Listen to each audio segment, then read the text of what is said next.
What is going on, guys? Welcome back to the channel. Today I'm going to be going over my top 3 in-camera transitions. I am using a Sony a7S III with a Sigma 24-70 lens, and you guys can do this on whatever camera you have, even an iPhone camera.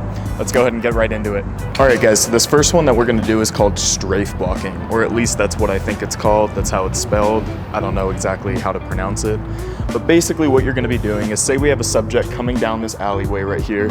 We are going to move laterally until this pillar blocks off our whole shot, and I'll show you what I mean by that.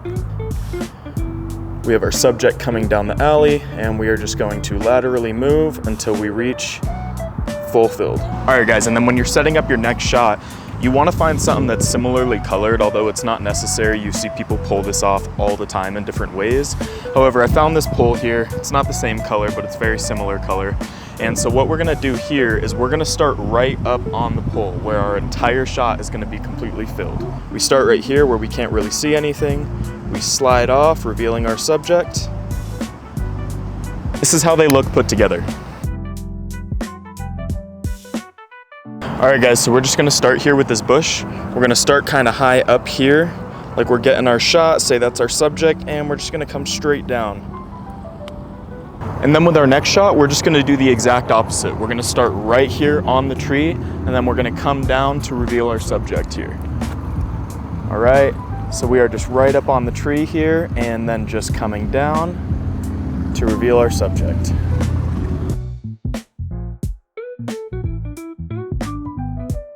You can use this in a lot of cool and creative ways, which actually will lead us into our next topic, which is basically going to be color matching. I don't know exactly what they call this. I've just seen a lot of people do it. It looks really cool. Let's get right into it. All right, so basically with this one, you want to end on the color of subject that you're going to start on in the next clip. All right, so let's just say these moving cars are our subject right here, and then we're just gonna come straight into the grass. And then for this next piece, you're gonna wanna start with your frame on the grass and then revealing your subject. All right, so we're framed fully on the grass. You can't see anything else. And just pushing up to reveal our subject.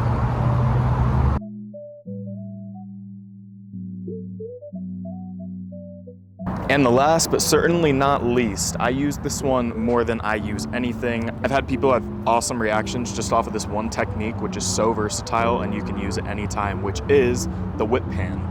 What's great about a whip pan too is that you can go up, down, sideways, diagonal, whichever way you want to go, as long as you're starting the next shot coming in the same direction.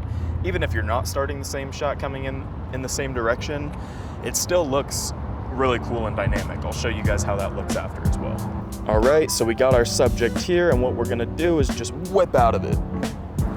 All right, so basically what we're gonna be doing is we're gonna start just kind of looking up at this tree, at the sky kind of thing, and then we're just gonna whip right down into our subject, which is gonna be this nice, beautiful waterfall right here. All right, so we're just starting up on this tree, and we're going to whip down.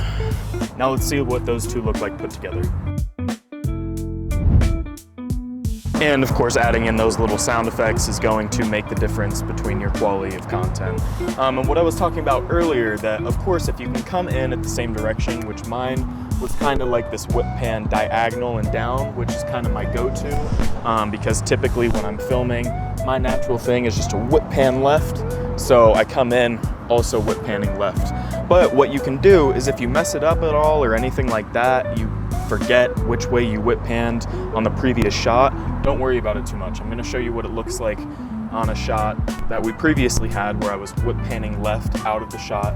And then this one, I'm going to whip pan down into the shot. And we'll see how those two get put together. All right, so I'm just faced up towards the sky and I am just going to whip down to my subject.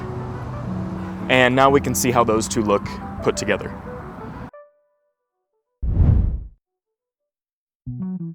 So guys, try a couple of these out. Comment down below which one that you think that you would use the most. Again, I use the whip pan all the time. I also use like the color matching and strafing kind of stuff.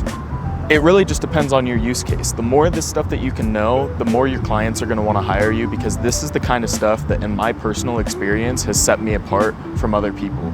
There's plenty of like whip packs and stuff that you can download online that's, you know, post effects. However, I really think that doing in-camera stuff like this, again, really does set you apart from other creators to where hopefully you can start booking more clients just off of your style of shooting, which this style of shooting typically is a little bit more fast-paced, quick, eye-catching, which in this day and age, it's what people are looking for. Thank you guys so much for watching. If you like this kind of content, please consider liking and subscribing, as it allows me to continue to make content for people just like you. And I will see you guys in the next one. Peace.